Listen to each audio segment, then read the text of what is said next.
Hey class, I'm Jacob Valier. This is my problem-solving speech. Here is my audience, right here. Okay, 1, 2, 3, 4, 5. That's all 5 of them. Cool. So today I'll be speaking on the consistent overuse of social media and how it has negatively affected our generation and the steps we can take towards solving that problem. So I wanted to start my speech off by asking a question, and that is, what is your natural instinct when you pick up your phone? Like, what's the first thing you do? It's probably not to, check the weather or anything. It's probably you go right on Facebook or you go right on Twitter and you see what everybody's talking about, or you see what you're personally talking about. That's sort of the first instinct that you have. So I guess I answered the question right off the bat.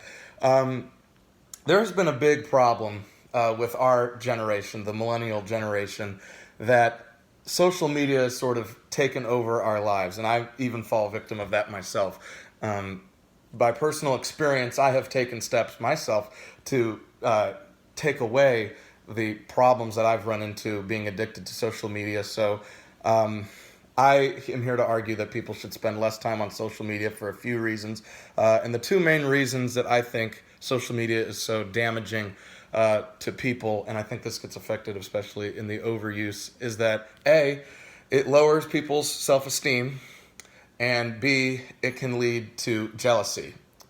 First, with the self-esteem thing, I selected a quote from Dr. Tim Bono, the author of a book called When Likes Aren't Enough. And he said, when we derive a sense of worth based on how we are doing relative to others, we place our happiness in a variable that is completely beyond our control. And I think that that is a very relevant quote as it pertains to my speech. When we talk about social media, you sort of get to see the highlights of people's lives. You don't really get to see their real lives. All you see is the highlight reel. So it's very easy when life is going poorly to look at other people's posts on social media and think, oh, their life is just so much better than mine. So it's easy to start drawing comparison, and I think in a way, as a domino effect, that just assuredly lowers your self-esteem. And also the fact that it can lead to jealousy.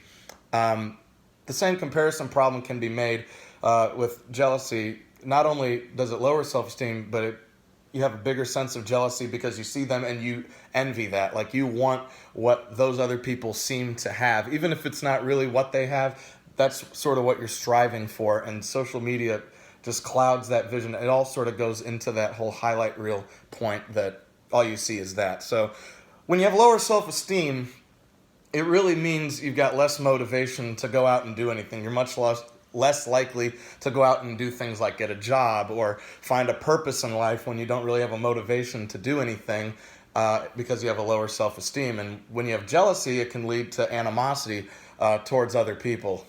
You find yourself maybe disliking other people because it seems like they have more of something that you want, and instead of striving to get that, you just wind up not liking that person as a result. And I think jealousy does that to people. So why is this significant? Why is this problem significant? Why am I talking about it?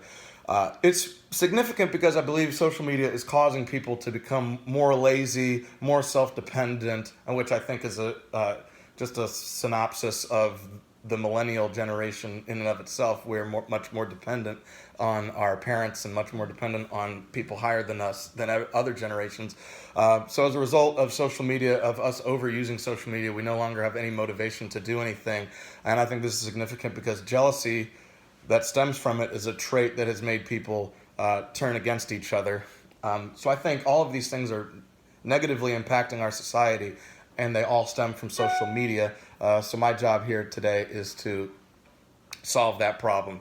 So my plan of action is that in order to lessen the overuse of social media, we have to develop a plan to solve this problem. And the first part of my plan is to start by quitting social media and removing it from your daily life. According to research done by a website called Origin.com, 30% of Gen Z says they're quitting social media permanently, while 64% said they are taking a break. And from those experiences, they said they have never been happier or less stressed in their lives. And I, from personal experience, can even attest to that. I went through a social media detox earlier on this semester where I deleted all of the accounts from my phone and only would look at them periodically throughout the day on my laptop.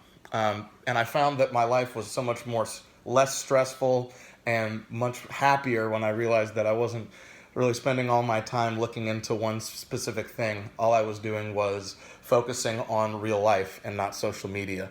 So I think that's the first step. The second step is to take some time to evaluate what social media has done psychologically to your life, and maybe that is finding an accountability partner as it pertains to just social media. Like, has it caused you to go into some type of depression for the reasons previously mentioned? I've dealt with people that have said that social media has made them feel lesser about themselves to the point of depression. So maybe if you're feeling those same things, maybe you should ask somebody about what they've seen in your life and how they can encourage you to step away from social media. Now, one way to solve this problem is to obviously delete social media from your devices, but you can also, there's a new thing on iPhones where you can set up individual app passwords, and maybe you can just give the new password of Facebook or Twitter, Instagram to a friend, and when you're with that friend, you can have them unlock that app for you, so that can be the only time that you can